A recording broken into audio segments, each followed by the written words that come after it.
3 ga 5 ni qo'shamiz. 8 to'g'ri. Bu element bilan tanishganmizmi? Mana shu elementga taloqchani ulab qo'yamiz. Natijada esa bu ikkita elementni birlashtirganimizda qaysi raqam qolsa?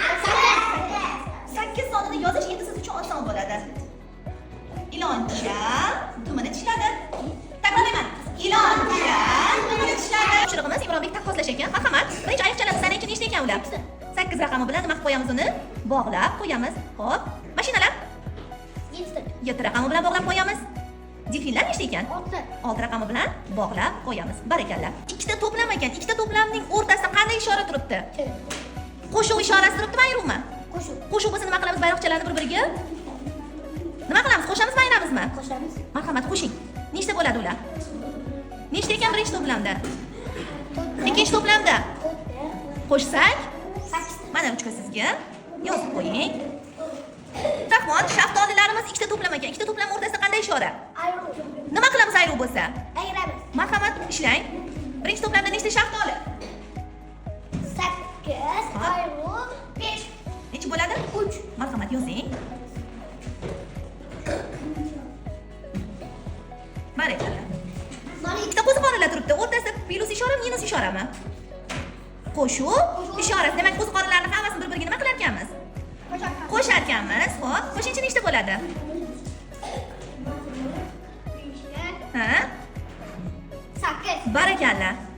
8 bo'ladi. Juda yaxshi. Nechta ekan ular? 5 ta. 5 tadan nima qilar ekanmiz? 2 tani? Ayiramiz. Necha qoladi? 3. Barakalla. Yozing 3 chi. Hop, demak 3. Barakalla o'g'lim. Sizga yashiringan sonni topshirildi. Demak, 8 ishorasi soniga, uni bir qo'lida 1 ekan. Ikkinchi qo'liga necha yozsak 8 bo'ladi? Necha? 7. Barakalla, yozamiz. Tezroq. 8 ning bir qo'lida 3 bor ekan, ikkinchi qo'liga necha yozamiz? Abdulhakim?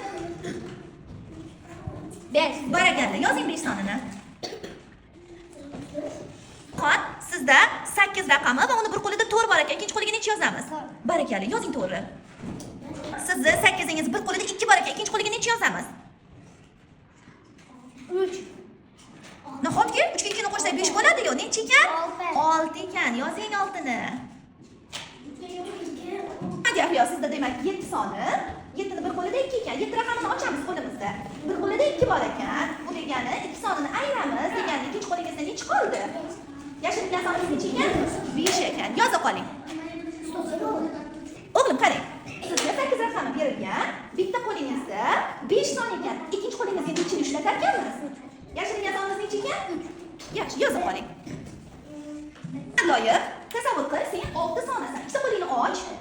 Bir qo'lingda 3 raqami 6 sonasan sen. Bitta qo'lingda 3 raqamini ochamiz. Ikkinchi qo'lingga necha raqamni ochsang sen 6 bo'lasan. Haqiqiy. 3 ta barmog'ingni och, ko'rsat 3 ta barmog'ing. Mana 3 ta barmog'ing. Bu qo'lingga nechini ushlasang, sen 6 soniga aylanasan yana.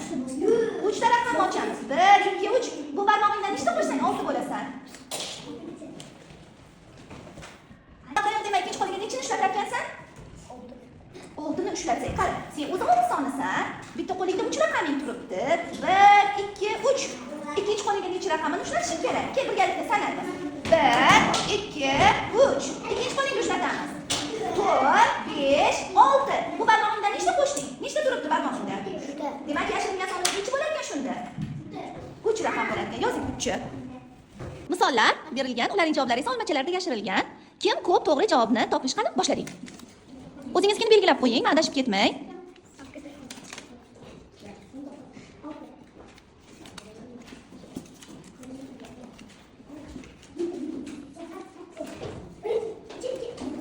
Demak, ikkalangiz ham 4 tadan topdingiz. Men terlab sanab turdim. Endi tekshirib chiqamiz. Xo'p, 7 dan 5 ayiramiz. 2. 4 ga 3 ni qo'shamiz. 7 to'g'ri. 3 ga 5 ni qo'shamiz. 8 to'g'ri. Xo'p, 2 ga nechini qo'shishmi bu? 2 ga 6 ni qo'shamiz. 8, yaxshi. 1 ga 4 ni qo'shamiz. 5. Bunisi esa 4 ga 4 ni qo'shamiz. 8. 6 dan 3 ni ayiramiz. Javoblaringiz juda ham to'g'ri. Barakalla. To'g'ri bajaribsiz.